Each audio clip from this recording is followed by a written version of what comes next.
ఐటీలో ఎంట్రీ కావాలా? Trainee software engineer గా అజా కోడింగ్ ట్యూటర్ లో 2 వీక్స్ ట్రయల్ పీరియడ్ లో వెంటనే చేరండి. జూబ్లీహిల్స్ రోడ్ నెంబర్ 1 లో ఉదయం 4:04 ప్రాంతంలో జరిగినటువంటి భారీ ప్రమాదంతో కొంతమంది మహిళలకు గాయాలవ్వడం జరిగింది. గుడిసెల్లో నివసించేటువంటి ఈ గుడిసెలన్నీ కూడా పూర్తిగా ధ్వంసమైనటువంటి పరిస్థితి. ఇక్కడ ఉన్నటువంటి ఒక రెస్టారెంట్ ఇక్కడ మనకు పైన చూస్తున్నాం. ఆ రెస్టారెంట్ లో ఉదయం పూట 4:30 ప్రాంతంలో ఒక భారీ పేలుడైతే సంభవించింది. 500 మీటర్ల వరకు, హాఫ్ కిలోమీటర్ వరకు కూడా విపరీతమైనటువంటి శబ్దం వినపడిందంటూ కూడా ఇక్కడ ఉన్నటువంటి స్థానికులు చెప్తున్నారు. హాఫ్ కిలోమీటర్ వరకు కూడా దాని యొక్క శబ్దం వినపడడం జరిగింది. సో ఆ పేలుడు తీవ్రత చూడొచ్చు. అక్కడ ఉన్నటువంటి గోడలు పగిలి ఇటు అవతల 50 మీటర్ల వరకు ఉన్నటువంటి డిస్టెన్స్ లో ఈ చెట్లు కూడా ఇరిగి ఆ పేలుడు దాటికి ఇక్కడ రేకుల షెడ్లు ఏదైతే నిర్మించుకున్నటువంటి వాళ్ళు ఉన్నారో ఇవన్నీ కూడా ధ్వంసం అయిపోయి నిద్రిస్తున్నటువంటి వారి పైన ఈ రేకుల చెట్లు కూలి వారి పడడంతో గాయాల పాలైనటువంటి పరిస్థితి మనకు కనిపిస్తుంది. ఇది రోడ్ అన్నపూర్ణ బ్యాక్ సైడ్ నుంచి ఈ జూబ్లీహిల్స్ రోడ్ నెంబర్ 1 కి వెళ్ళేటువంటి ఒక సీసీ రోడ్ గల్లీ ఇది. ఆ ఓటల్ నుంచి ఆ పేలుడు దాటికి ఇక్కడ ఉన్నటువంటి రేకుల షెడ్లు కూడా కుప్పకూలి గాయాలైనటువంటి పరిస్థితి. ఒక మహిళ ఉంది ఇక్కడ, గాయపడ్డటువంటి మహిళ. ఆమెతో మాట్లాడు. అమ్మ, ఏమైంది, ఎట్లా జరిగింది? సార్ ఏం పేలిందో సార్, మొత్తం అక్కడ నుంచి రాళ్ళు పడ్డాయి. పడుతూనే ఉన్నాయి, రేకుల మీద వచ్చి పడి ఇంట్లో మా మీద పడ్డాయి సార్. ఎన్ని గంటలకు జరిగింది?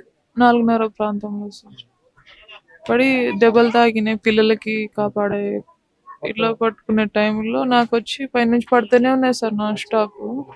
ఈ పిల్లకి మంచిగా రాళ్ళు పడ్డాయి. ఏమనిపించింది అంటే అప్పుడు ఏమైనా శబ్దం వచ్చిందా లేకుంటే ఎట్లా బాగా బాంబు పేలినంత శబ్దం వచ్చింది. అయితే ఏం కూల కొడుతున్నారో ఏం పేలిందో కూడా అర్థం కాలేదు సార్ నాకు. ఆ టైంలో పొగ అయిపోయినాయి మొత్తం. అక్కడ మంటలు కూడా వచ్చినాయి. వాళ్ళు అంటున్నారు గ్యాస్ పేలలేదు, గ్యాస్లు అన్ని బాగానే ఉన్నాయి, ఏం పేలిందో అని వాళ్ళు అంటున్నారు. కానీ మొత్తం ఇల్లంతా పగిలిపోయినాయి సార్, రేకులు పగిలిపోయినాయి. నా ఇంట్లో మాత్రం మొత్తం సామాన్లతో మొత్తం పగిలిపోయినాయి సార్. పక్కన వాళ్ళ రేకులు అన్ని పగిలిపోయినాయి సార్. వచ్చారు సార్, ఏమన్నారు ఎమ్మెల్యే? సాయం చేస్తా అన్నారు సార్. మొత్తం ఎంతమంది గాయాలయ్యామ్మా ఇక్కడ ఇళ్ళలో?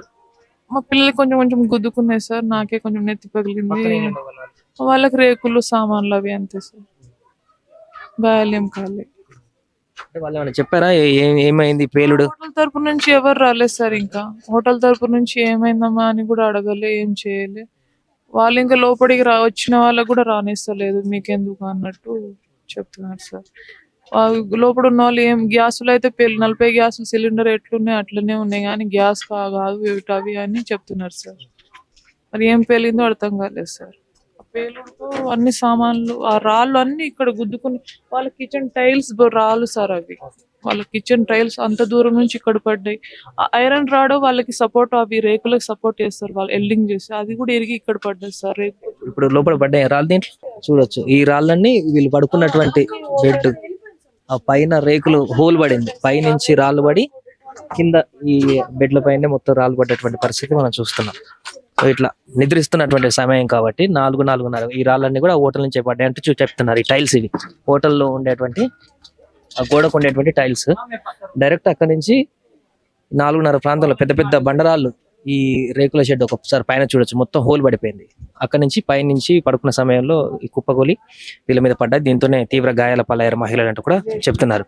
అయితే పేలుడు ఎలా సంభవించింది, ఎందుకు సంభవించింది, దాని కారణాలు ఏంటనేది కూడా పూర్తిగా ఇంకా మాకు తెలియదు, వాళ్ళు కూడా ఏం చెప్పట్లేదు అంటూ కూడా బాధితులు ఇక్కడ గాయాల పాలైనటువంటి మహిళలు కూడా చెప్తున్నారు. అయితే అక్కడ గ్యాస్లో అయితే ఏం పేలలేదు, ఏ రకంగా ఇంకేం పేలింది అనేది చూస్తున్నాం అంటూ కూడా చెప్తున్నారు. కానీ చూడాలి అక్కడ హోటల్ అసలు ఎందుకు ఈ ప్రమాదం జరిగింది, ఇంత భారీ పేలుడు సంభవించడానికి గల కారణాలు ఏంటి, అక్కడ ఏమన్నా గ్యాస్ వాక్యూమ్ గ్యాస్ కి సంబంధించిన ఏమన్నా రిఫ్రిజిరేటర్ పేలుడు అంటున్నారు, దానికి సంబంధించి ఏం క్లారిటీ రాలేదు. ఏం వాక్యూమ్ పేలిందో ఏంటో తెలియదు. కానీ ఇప్పుడు ప్రస్తుతానికి ఇక్కడ బీభత్సంగా 4-5 ఇళ్ళ వరకు కూడా పూర్తిగా గాయాల పాలైనటువంటి పరిస్థితి చూడొచ్చు. ఇక్కడ చూడొచ్చు. ఏమైందమ్మా, ఎట్లా? రాత్రి పొద్దున్న 5 గంటలకి సౌండ్ వచ్చింది, బాగా సౌండ్ వచ్చింది. సౌండ్ వస్తే ఎవరి ఇండ్లలో 5 గంటలకు అందరు పడుకొనే ఉంటారు కదా. 5 గంటలకు చాలా మంది లేవరు, 5 గంటలకు చాలా మంది లేస్తారు, కొందరు లేవరు. ఆ టైంలో ఏం చేసిందంటే బాగా సౌండ్ వచ్చింది. సౌండ్ వచ్చి లేచి మేము చూస్తే చీకటిగా పొగతోన మేము మొత్తం ఎక్కడ చూడలేకపోతున్నాము. ఎవరికి ఒకరు పట్టుకొని ఉండాల్సిన పరిస్థితి వచ్చింది మాకు. అసలు అంత భయము, అసలు గుండె గడ్డ కొట్టుకుంటుంది. పిల్లలతో పాటు మేము కూడా చచ్చిపోతామేమో, ఏంది ఇది అని చూస్తే ఇక్కడక్కడ వాళ్ళు చూస్తే గ్యాస్ పేలిందని చెప్పారు. అది గ్యాస్ సౌండే కాదు, అది ఇల్లే కూలిందంటే గ్యాస్ సౌండ్ కాదు, అక్కడి నుంచి ఇక్కడికి రాళ్ళు వచ్చినాయి, అక్కడి నుంచి గోడ కూలి ఇక్కడికి వచ్చినాయి, రేకులన్నీ పడిపోయి ఇక్కడ గోడకొచ్చి ఆనుకొని రేకులన్నీ కూలిపోతే జస్ట్ మిస్ మేము పడుకున్నాం ఇక్కడ ప్లేసు. ఇదే రాయి మా మీద వచ్చి పడింటే మేము చనిపోయే వాళ్ళం. పిల్లలు ఈ రాయి అక్కడ హోటల్ పై నుంచి ఎగిరి పడ్డదా? ఇది చూడండి ఎంత పెద్ద రాయో చూడండి, భారీ రాయి అది.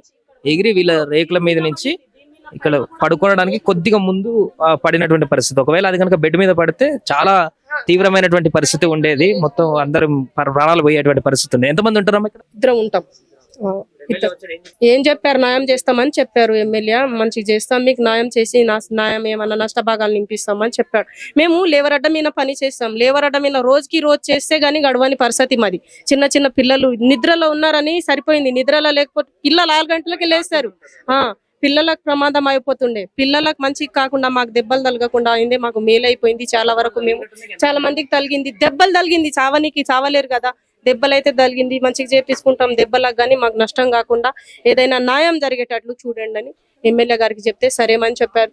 ఇప్పుడు దాకా ఓనరే రాలేడు, అది అక్కడ గ్యాస్ పేలిందని చెప్పారు ఓనరు. గ్యాస్ కాదు అది, ఏముందో అసలు బయటకి క్లియర్ గా అసలు బయటికే పెడతలేరు, అది ఏముందో కన్ఫర్మ్ గా ఎవరు చెప్పేవాళ్ళే లేరు. ఏదైనా న్యాయం చేయాలని మేము కోరుకుంటున్నాం. పూర్తిగా వీళ్ళు రోజు ఇది సిసి రోడ్డు దారి, అన్నపూర్ణ బ్యాక్ సైడ్ నుంచి జూబ్లెంట్ హిల్స్ రోడ్ నెంబర్ 1 కి వెళ్ళేటువంటి సిసి రోడ్డు దారి ఇది. పిల్లలందరూ కూడా ఇలా రోజు ఇక్కడ నిత్యం ఆడుకుంటూ ఉంటారు రెగ్యులర్ గా. అది నైట్ టైం కాబట్టి అందరు ఇళ్లలో పడుకున్నటువంటి పరిస్థితి. ఇళ్లలో పడుకుంటేనే రాళ్ళన్నీ కూడా రేకుల షెడ్ల నుంచి విరిగి లోపలికి పడ్డాయి, పెద్ద పెద్ద ఇంత సైజ్ రాళ్ళు. అవి ఎవరి తలకాయ మీద పడలేదు కాబట్టి ఎవరికి భారీ ఎత్తున జరగలేదు, కానీ గాయాలతో బయటపడ్డారు. కానీ చాలా భారీగానే విపత్తు జరిగినట్టుగా చెప్పుకోవచ్చు. ఆ రాళ్ళు కనుక పడుకున్నటువంటి వ్యక్తుల బెడ్ల మీద కనుక తలల మీద పడి ఉంటే ప్రాణాలు పోయేటువంటి దారుణమైనటువంటి పరిస్థితి ఉండేది. అన్న ఎక్కడమ్మా మీది ఇల్లు? ఎక్కడ? మేము ఇక్కడనే బస్తీలోనే. సౌండ్ వచ్చిందా మీకు? అందరికి వచ్చింది సార్, ఈ బస్తీ అంతా కదిలించింది. మాకు చాలా డేంజర్, భయంకరం సార్. మాకు ఈ పొద్దుగాల ఉదయం 4:45 ఇష్యూ జరిగింది సార్. ఇక్కడ చేస్తే అక్కడ రెస్టారెంట్ అంటే మేము ఏదో సిలిండర్ పెళ్ళింది అనుకున్నాం, కానీ ఆ ఘటన చూస్తే అక్కడ 3 ఫ్లోర్ కూలిపోయింది. ఇక్కడ యూజువల్ ముంగల్ కనిపించింది, అది వచ్చేసి అక్కడికి వెళ్ళి రాడొచ్చి ఇక్కడ ఇల్లు మీద ఒక 5 ఇల్లు ధ్వంసం అయిపోయినాయి. ఏం పనికిరాదు, బియ్యం పప్పు ఉప్పు బట్టలు గిట్టలు అన్ని ఖరాబ్ అయిపోయినాయి. ఆ చెట్టు వరకు పోయింది. ఆ రాళ్ళు వచ్చేసి ఇద్దరికి గట్టిగా దెబ్బలు తగిలినాయి, వాళ్ళ హాస్పిటల్కి వెళ్ళారు. 50 మీటర్ల డిస్టెన్స్ ఉంటది అక్కడికి ఇక్కడికి. అంత దూరం నుంచి రాళ్ళ దగ్గర పడి గోడలు పాలిగి వచ్చేంత ప్రమాదం అంటే మీకు ఏమనిపిస్తుంది? అంటే గ్యాస్ పేలితే ఇట్లా జరుగుతుందంట? జరగదు, గ్యాస్ పేలితే జరగదు, అది అందరికి తెలిసింది. గ్యాస్ పేలితే మామూలుగా ఒక సిలిండర్ కొంత వరకే అవుతుంది, అది ఒక 500 మీటర్ డిఫరెంట్ లో ఉన్నాం మేము. ఇంత దూరం వచ్చి ఈ రాడు కూడా అలా అక్కడ రెస్టారెంట్ రాడే ఇది. మాకు మేము గుడిసెకు 3 లక్షల ఇళ్లకు నష్టపరిహారం ఇవ్వాలి. 10 గుడిసెల వాళ్ళకు లాస్ట్ అయిన ఇల్లు పైన రేకులతో సహా కూలిపోయినాయి, ఉప్పులు పప్పులు అన్ని ఖరాబ్ అయినాయి వీళ్ళకు. కాబట్టి మాకు డిమాండ్ చేసేది ఏంటంటే రెస్టారెంట్ పైన వీళ్ళకు నష్టపరిహారం ఏముందో వెంటనే చర్యలు తీసుకొని ఇవ్వాలి. అలాగ ఆదుకున్నట్టు డైలీ లేబర్ సార్ కూలి పని చేసేటోళ్ళు. హాస్పిటల్ ఉన్నారు ఎవరన్నా? ఇప్పుడు వాళ్ళు ఒక 3 మెంబర్స్ హాస్పిటల్కి ఉన్నారు. ఒక బాగా మేజర్ ఇంజరీ ఉందా? లేదు, గట్టిగానే ఉంది సార్, నెత్తికి తగిన గట్టిగానే ఉంది. వాళ్ళు హాస్పిటల్ తీసుకుపోయారు.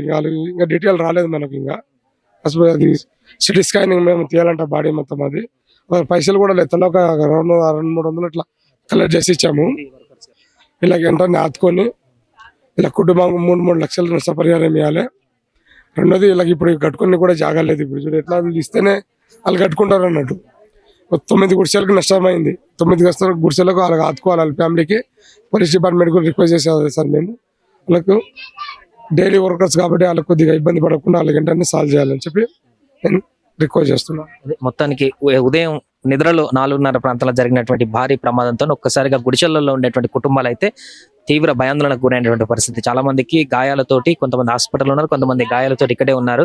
కొంచెం ప్రాణాపాయ నుంచి బయటపడ్డామంటూ కూడా వారి యొక్క భయాందోళన వ్యక్తపరుస్తున్నారు. అక్కడ ఉన్నటువంటి హోటల్లో ఏం జరిగింది, ఏం పేలిందో అనేది తెలియదు, కానీ గ్యాస్ పేలితే మాత్రం ఇంత భారీ ఎత్తున విస్ఫోటనం కలిగేది కాదని మనం చూస్తున్నాం విజువల్స్ లో. ఇక్కడ 50 మీటర్ల డిస్టెన్స్ లో ఎక్కడో అక్కడ ఉన్నటువంటి హోటల్లో పేలుడు సంభవిస్తే ఆ గోడలు పైన ఉన్నటువంటి షెడ్లు పలిగి ఏదో పెద్ద బాంబు కనుక బ్లాస్ట్ అయితే అవి పేలి అందులో నుంచి ముక్కలు ముక్కలుగా చెల్లచెదరుగా ఎలా పడతాయో అక్కడి నుంచి ఆ గోడ రాళ్ళు అనేటివి 50 మీటర్ల డిస్టెన్స్ లో ఉన్నటువంటి ఇక్కడ ఉన్నటువంటి ఈ గుడిసెలో నివసిస్తున్నటువంటి వాళ్ళ ఇల్లుల పైన 4.5 ఆ ప్రాంతంలో రేకుల నుంచి సిమెంట్ రేకులు అన్నివన్నీ పడడంతో ఆ రాళ్ళు పెద్ద పెద్ద రాళ్ళు గ్రానైట్ రాల్స్ టైల్స్ తో కూడుకున్నటువంటి గోడ రాళ్ళన్నీ కూడా వాళ్ళ ఇంట్లో పడడంతో గాయాల పాలయ్యారు. అదృష్టవశాత్తు ఎవరి తల మీద కూడా పెద్ద పెద్ద బండలు పడలేదు. దాంతో ప్రాణాపాయం నుంచి తప్పించుకున్నటువంటి పరిస్థితి ఇక్కడ ఉన్నటువంటి గుడిసెవాసులు నివసిస్తున్నటువంటి వారైతే చెప్తున్నారు. ఏదేమైనా కూడా అనుకోకుండా జరిగినటువంటి ప్రమాదంతో తీవ్ర భయాందోళనకు గురవుతున్నారు ఇక్కడ గుడిసెలో నివసించేటువంటి నివాసితులు.